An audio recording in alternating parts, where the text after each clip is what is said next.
할렐루야. 이제 금년도 우리 새봄을 맞으면서 대신방을 실시하게 되었는데 여러분 이번 신방이 여러분에게 복되기를 바랍니다. 정말 복되기 바랍니다. 복되어지려고 할 때 우리가 꼭 기억해야 될 게 몇 가지가 있는데 여러분 가정을 건강하게 세우는 게 복이죠. 그죠? 가정을 건강하게 믿음으로 세우는 게 복인데 왜냐하면 교회의 기초가 가정이잖아요. 그죠? 그러니까 건강한 교회. 그럼 건강한 교회는 가정의 교회들이 건강하게 세워져서 연합되는 거죠. 그러니까 교회를 잘 돌아보는 건 가정을 잘 돌아보는 거예요. 이 가정을 믿음으로 세우기 위해서, 가정을 건강하게 세우기 위해서, 가정을 경건하게 세우기 위해서 이번 신방을 전체적으로 실시하게 됩니다. 여러분의 가정이 건강하게 세워져야 복이거든요. 오늘 성경에 보면 고넬료의 가정 이야기가 나와요. 고넬료는 모든 그리스도인들의 정말 가장 모범적인 가정이죠. 그러니까 하나님의 천사가 내방하잖아요. 그죠? 여러분 꽃의 향기가 있으면 볼과 나비가 찾아오는 건 다 아시잖아요. 근데 악취가 나는 곳에는 누가 찾아가요? 벌이 찾아가는 게 아니라 똥파리가 찾아가잖아요. 우리 가정이 그런 거예요. 하나님의 천사가 내방하는 가정은 복이 임하잖아요. 그죠? 천사가 찾아가니까 구원이 임하고, 천사가 찾아가니까 복음이 들려주고, 천사가 찾아가니까 성령이 임하는 그런 역사가 있잖아요. 그죠? 근데 반대로 악하고 더러운 귀신이 내방을 하면 병들고 실패하고 망하고 그런 아픈 일들이 벌어지는 거예요. 여러분의 가정 복되게 세우기 위해서 이번 대신방이 실시되는 걸 기억하시기를 바랍니다.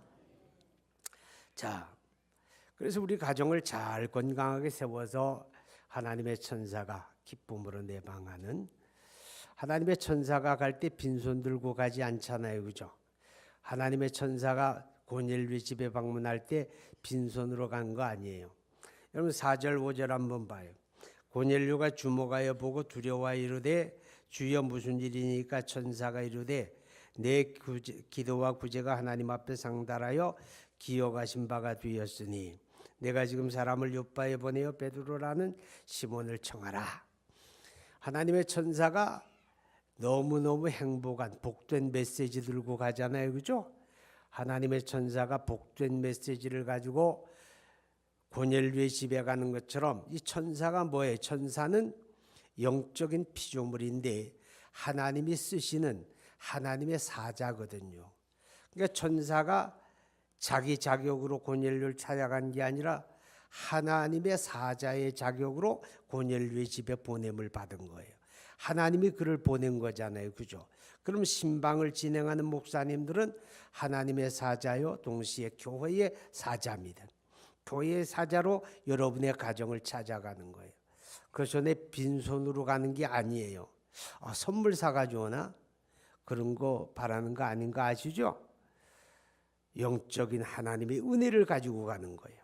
하나님의 메시지를 가지고 가는 거예요. 할렐루야. 하나님의 메시지, 하나님의 말씀 가지고 가잖아요. 하나님의 복된 소식 가지고 가잖아요. 그걸 잘 받아야 되는 거예요. 아멘. 그걸 잘 받아야 되는 거예요. 그래서 우리 가정 신방, 이번 대신방을 복되게 하려면 우리가 몇 가지 기억을 해야 하는데 24절 한번 봐요. 24절 시작. 가이사랴에 들어가니 고넬료가 그의 친척과 가까운 친구들을 모아 기다리더니, 자 여기 보게 되면 고넬료가 혼자서 베드로를 기다린 게 아니에요. 그죠? 베드로를 기다리는데 자기 친척과 가까운 친구들과 자기 가족을 다 모아가지고 지금 기다리고 있었다 그 말이죠.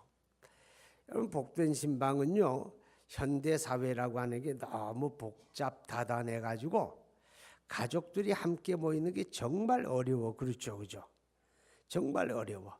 가족이 많지도 않은데 많아야 3명 4명인데 3명 4명이 얼굴을 마주대하고 식탁에 함께 앉는 것도 힘든 것이 현대 사회예요. 전부 다 뭐가 그렇게 바쁜지 시간대가 다르고 그러잖아요. 그죠? 그래서 우리가 함께 신방을 받고 함께 예배하는 게 어려운 건 알아요. 그렇지만 할 수 있는 대로 가족이 함께하는 그런 신방이 돼야 돼요. 아멘. 가족이 함께하는 그런 신방이 바로 복된 신방이 되어집니다. 자, 그 다음에 33절 한번 보세요. 33절 시작. 내가 곧 당신에게 사람을 보내었는데 오셨으니 잘하였나이다. 이제 우리는 주께서 당신에게 명하신 모든 것을 듣고자 하여 다 하나님 앞에 있나이다. 뭐를 듣고자 하여? 주께서 당신을 통해서 주시는 말씀을 다 듣고자 하여 우리가 있다 그랬죠. 그죠? 그러니까 지금 고넬료는 베드로를 자기 집으로 청하면서 베드로가 우리 집에 와주기를 아주 학수고대하는 거예요. 그죠? 그러면서 하나님의 말씀을 사모했다. 이제 그렇게 성경이 말씀을 하고 있습니다. 여러분, 우리가 신방이라고 하는 게 참 1년에 한 번 가지는 대신방인데 이 신방을 통해서 가정들을 돌아보려는 거예요. 그들의 형편은 어떤지, 뭘 먹고 사는지, 신앙 정도는 어떤지, 예배당 안에서 믿음이 믿음 같은데 가정에서도 그 믿음이 그만한지 이런 것들을 살피고, 그래서 하나님 앞에 함께 기도하고 또 말씀으로 권면하고 가르치고 이끌기 위해서 이 신방을 하잖아요. 그러니까 이 신방을 받을 때 여러분이 무엇보다도 말씀을 사모하는 마음을 가져야 돼요. 하나님께서 천사를 보내어서 고넬료 집에 전하는 메시지처럼 하나님이 목사님들을 우리 집에 주의 사자로 보내시고 그를 통하여 우리 집에 주시는 말씀이 어떤 말씀일까? 그 말씀을 사모하는 마음을 가져야 돼요. 아멘. 말씀을 사모하는 마음을 가지고 그 말씀을 받으려는 그런 마음의 자세가 있어야지요. 똑같은 자리에서 똑같은 말씀을 들을지라도 사모하는 마음을 가지고 말씀을 듣는 사람은 말씀이 깊이 내려가게 돼요. 그렇죠? 잘 심겨진다 그 말이죠. 그런데 뭐 읽는 말씀인데 뭐 이렇게 이제 가볍게 여기게 되면 말씀이 이쪽 귀로 들어와서 이쪽 귀로 싹 나가버리고 말아요. 남겨지질 않는다 그 말이죠. 그죠? 그러니까 말씀을 사모하는 마음을 가져야 돼요. 늘 있는 말씀이 아니에요. 하나님이 이번 대신방을 통해서 우리 집에 주시는 말씀, 하나님이 주의 사자를 통해서 우리 집에 주시는 그 말씀이 어떤 말씀일까? 이것을 사모하는 마음, 그게 복된 마음이고 신방을 복되게 하는 마음인 줄로 믿으시기 바랍니다.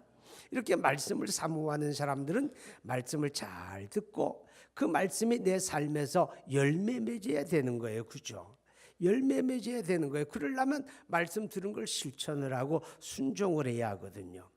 말씀 듣고 잊어버리고 말면 의미가 없어지잖아요. 자, 보세요. 하나님의 천사가 베드로를 방문을 해가지고 베드로에게 예수의 십자가와 부활의 복음을 전한 게 아니에요. 그죠?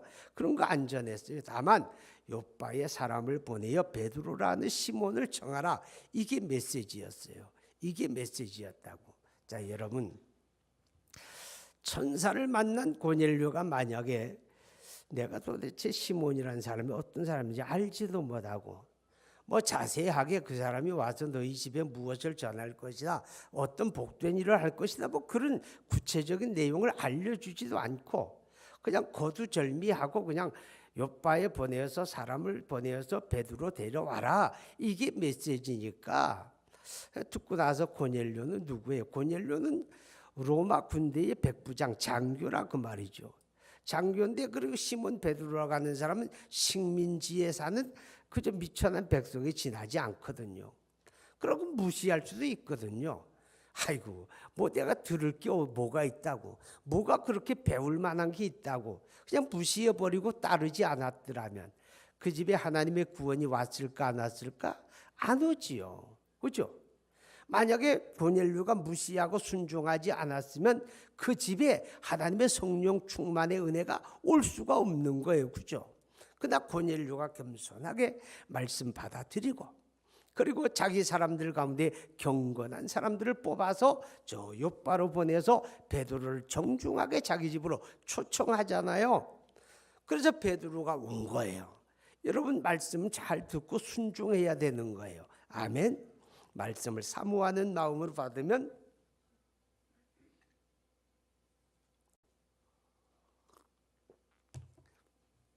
말씀이 깊이 간직이 되고 그 말씀을 실천하게 될 때 말씀이 우리 삶에 이루어지는 거예요. 열매 맺는 경험을 하게 될 줄로 믿습니다. 자, 그리고 이제 하나님의 천사가 고넬료 집에 와서 전하는 내용이 뭔가 하면 내 기도와 구제가 하나님 앞에 상달하여 기억하신 바가 되었다. 이걸 전해주는 거예요.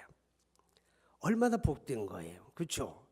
여러분이 새벽에 하나님 앞에 열심히 기도하고 때로는 간절하게 기도하는데 기도 말미에 하나님의 천사가 뿅 하고 나타나가지고 내 기도와 구제가 하나님 앞에 상달하여 기억하신 바가 되었다. 그러면 얼마나 좋을까, 그죠? 정말 얼씨구 절씨구 춤을 출만 할 텐데. 여러분, 이번 신방은요, 기도응답 받는 신방이 돼야 돼요. 아멘. 하나님의 종들이 여러분의 가정을 찾아가서 이제 기도 제목을 달라고 할 거예요. 무슨 기도해 주기를 원하십니까? 여러분이 한 해 동안 이루기를 원하는 목표가 있고 해결하기를 원하는 문제도 있고 뭐 여러 가지 있을 거예요. 그죠? 그런 이제 기도 제목을 너무 많이 적지는 말어. 헌금봉투 좁은 데다가 그냥 빼곡하게 적어 놓으면 나도 다 읽질 못하겠더라고. 굵직하게 한두 가지만 딱 적어서 목사님 이거 가지고 기도해 주세요. 그래야 한다 그 말이죠. 그리고 하나님의 종들이 여러분의 가정을 위하여 간절하게 기도하게 될 텐데 꼭 기억해야 할 것, 주님 주의 종을 통해서 우리 가정에 빌어주는 이 복과 그 기도가 다 응답되기 원합니다. 그런 마음으로 여러분은 기도해야 돼요. 그래서 고넬료의 기도와 구제가 하나님 앞에 상달하여 기억하신 바가 되어지는 것처럼 하나님의 종들이 여러분의 가정을 내방하여 비는 기도가 하나님 앞에 다 응답되어지고 열려지는 하나님 앞에 상달하는 그런 복이 있기를 주의 이름으로 축복합니다. 여러분, 기도는 많은 소리를 해서 기도가 되는 건 아니에요. 기도를 하는 형태도 소리쳐 기도하는 것도 있고 마음으로 기도하는 것도 있고 여러 가지겠지만 중요한 거는 하나님이 들으셔야 기도되는 거 아시죠?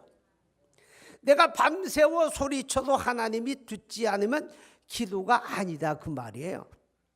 내가 무엇을 했기 때문에 기도가 아니라 하나님이 들으셔야 기도예요. 아멘. 하나님이 들으셔야 기도고 하나님이 들으셔야 응답이 되잖아요. 이번에 우리가 신년 새봄맞이 대신방을 하면서 하나님의 종들이 여러분의 가정을 방문해서 여러분을 위하여 간절히 기도할 때 그 기도가 하나님 앞에 상달하여 응답되어지는 이런 복이 있기를 주의 이름으로 축복합니다. 그런데 그 기도가 하나님 앞에 상달하여 응답되어지려면 여러분이 믿음으로 기도에 동참하는 것은 물론이거니와, 그렇죠? 믿음으로 동참해야 돼요. 기도하는 내용을 잘 귀 기울여 들으면서 주여 믿습니다. 그대로 이루어지기 원합니다. 아멘. 그러는 거죠. 그죠? 그러나 그것만이 아니라 그 기도와 더불어 우리에게 허락되어지는 하나님의 말씀을 마음에 새기고 여러분이 믿음으로 붙잡아야 돼요. 그 말씀을 믿음으로 붙잡을 때 하나님이 여러분에게 주시는 그 기도가 상달하여 응답되는 그런 역사가 있을 줄로 믿습니다. 이번 대신방에 또 우리가 복된 신방이 되어지려고 하면 편견을 버리는 게 필요합니다. 편견이 뭐냐? 자, 이제 6절부터 봅니다. 6절부터 시작. 그는 무두장이 시몬의 집에 유수가니 그 집은 해변에 있다 하더라. 마침 말하던 천사가 떠나매 고넬료가 집안 아인들과 내려가서 9절부터 시작. 이튿날 그들이 길을 가다가 성에 가까이 갔을 때 베드로가 기도하려고 지붕에 올라가니 그 시각은 제 6시더라. 그가 시장하여 먹고자 하며 사람들이 준비할 때 황홀한 중에 하늘이 열리며 한 그릇이 내려오는 것을 보니 큰 보자기 같고 네 귀에 매어 땅에 들이웠더라. 그 안에는 땅에 있는 각종 네 발 가진 짐승과 기는 것과 공중에 내는 사들이 있더라. 예. 그 시각에 베드로는 기도하고 있는데, 이 무두장이라고 하는 말은 가죽 다루는 사람을 말해요. 가죽을 이제 가지고 뭐 구두도 만들고 옷도 만들고 그런 사람을 말하는데, 그 집에 머물고 있었는데 베드로가 이렇게 지붕 위에 올라가서, 유대인들의 지붕은 이제 슬라브형이니까 대개 다 이제 지붕 위에 올라가서 기도하는데, 고넬료가 거기서 기도할 때 환상을 보았다는 거예요. 황홀한 중에 환상이 보이는데 하늘로부터 보자기가 내려오는데, 그 보자기 안에 보니까 네 발 가진 짐승, 공중에 나는 짐승, 기어다니는 짐승, 그런 짐승들이 있어요. 근데 음성이 들려오기를 베드로야 그거 잡아먹으라, 그런 음성이 들리잖아요. 그때 베드로가 대답하기를 주여 내가 지금까지 율법을 잘 준수하고 살았나이다. 이렇게 부정한 음식들을 내가 입에 댄 일이 없는데 하나님 어떻게 이런 것들을 먹으라고 하십니까? 그렇게 이제 반문하게 되죠.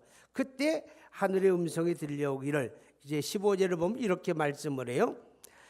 두 번째 소리가 있어 이르되 하나님께서 깨끗하게 하신 것을 내가 속되다 하지 말라 하더라. 하나님이 깨끗하게 하신 것을 내가 속되자고 하지 말라. 그리고 이제 그때에 이제 고넬료의 하인들이 온 거죠, 그죠? 그때 이제 베드로가 깨닫기를, 주님께서 나를 이방인의 집으로 보내시는구나. 여러분, 유대인의 율법에는 이제 먹을 수 있는 음식과 먹을 수 없는 음식의 구별이 있었죠.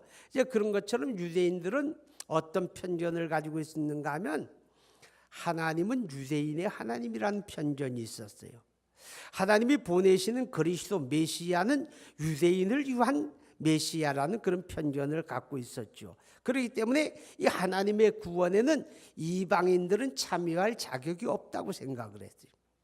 하나님의 구원은 오직 아브라함의 자손을 위한 구원이지 그 외의 사람들은 이 하나님의 구원에 참여할 수가 없다, 이런 편견을 가지고 있었는데, 만약에 베드로가 그 편견을 깨트리지 않았더라면 그는 절대로 이방 사람인 고넬료의 집을 방문하지 않았겠죠.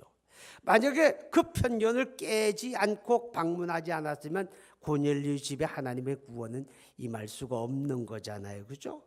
그리고 또 고넬료도 마찬가지죠. 그는 지배하는 이제 점령군의 장교인데, 점령군의 장교가 무슨 식민 통치를 당하는 그런 사람들을 데려오는 것도 사실은 그게 그렇잖아요. 그것도 청해오라 그랬어요. 정중하게 모셔오라는 거잖아요.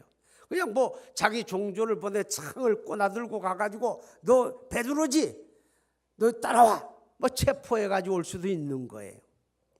그러나 그 편견을 그도 깨잖아요, 그죠?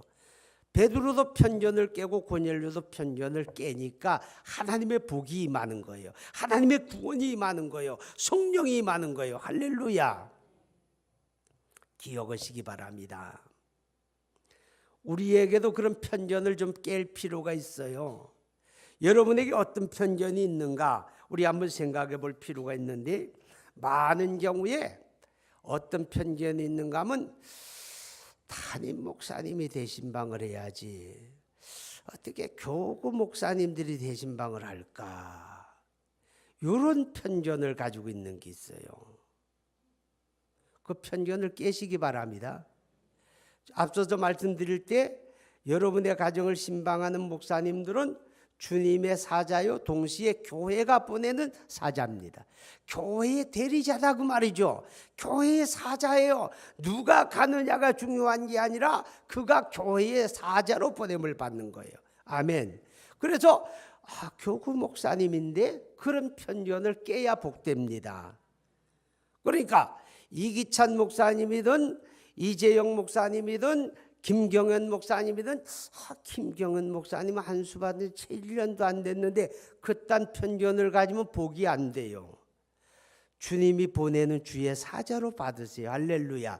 그래서 그를 받아들여야 되는 거예요. 편견이 깨야 구원이 오고 복이 오는 거예요. 할렐루야. 또 속으로 이 아멘도 안 하는 사람 그럴 거야. 아이고 담임 목사가 자기를 또 이렇게 합리화시키네. 부목사 부려먹으면서. 내가 다 할 수 있죠. 그럼 내가 다 하면 주일 설교 누가 할 거요? 내 목소리 가는 거 봐요. 그죠? 그러니까 어쩔 수 없는 거야. 아시겠죠? 더 긴 말 안 할게요. 편견을 깨자 그 말이죠. 편견 가운데 또 한 가지가 뭔가 하면 대신방은 1년에 늘 하는 건데 그런 편견 가지면 안 돼요. 여러분 내년에 여러분 살아있다는 보장이 있어요? 그 사이 천국 갈 수도 있다고. 금년이 마지막 대신방이 될 수도 있잖아요. 늘 있는 대신방이 아니라고. 어떤 일이 어떻게 벌어질지 알아요. 아무도 모르는 현실 속에 우리가 살잖아요. 그러니까 이번 대신방을 하나님이 나를 위해서 예비한 거다. 편견을 깨시고 아멘 그래야 돼요. 자, 그 다음에 복된 신방이 되어지기 위해서 25절 한번 봅니다. 25절 시작. 마침 베드로가 들어올 때에 고넬료가 맞아 발 앞에 엎드려 절하니. 또 5절에 보면 내가 지금 사람을 요바에 보내어 베드로라는 시몬을 청하라. 이게 무슨 말인가 하면 엎드려 절하라 그런 말은 아니고 그런 말 절대 아닌 거 아시죠? 이게 뭐요? 내 집을 신방하는 목사님이나 신방대원을 정중하게 맞으라 그 말이에요. 그들이 왜 내 집에 옵니까? 먹을 것이 없어 오는 거 아니에요? 아시죠? 입을 것이 없어 오는 거 아니에요. 주님의 이름으로 내 집을 방문하는 거예요. 아멘. 주의 이름으로 내 집에 오시는 거예요. 그래서 그분이 키가 크든 키가 작든 그분이 담임 목사든 부목사든 그런 거 상관하지 말고 주님이 내 집에 보내시는 주님의 사자다. 그런 마음으로 정중하게 맞으라고 말이죠. 아멘. 이 마음의 자세에 따라 받는 은혜가 달라지거든요. 정중하게 맞으시기 바랍니다. 그래야 우리 집에 복이 온다라고 하는 거예요. 자, 이제 성경 한 군데 더 봅니다. 44절로부터 봅니다. 44절 시작. 베드로가 이 말을 할 때에 성령이 말씀 듣는 모든 사람에게 내려오시니 베드로가 함께 온 할례 받은 신자들이 이방인들에게도 성령 부어주심으로 말미암아 놀라니 이는 방언을 말하며 하나님을 높임을 들음이로라. 이에 베드로가 이르되 이 사람들이 우리와 같이 성령을 받았으니 누가 능히 물로 세례 베품을 금하리요 하고 명하여 예수 그리스도의 이름으로 세례를 베풀라 하니라. 그들이 베드로에게 며칠간 더 머물기를 청하니라. 자 보세요. 하나님의 말씀을 다 사모함으로 들어요. 베드로를 통하여 증언되는 예수의 십자가와 부활의 복음을 감격스럽게 받아들이는 거예요. 그때 하나님의 성령이 그들에게 부어진 거예요. 하나님의 성령이 그들 가운데 임하고 그들이 이방인으로서 최초의 성령 충만 받은 사람들이에요. 할렐루야. 이게 얼마나 복된 거예요. 말씀이 임하는 곳에 하나님의 성령이 임하는 거예요.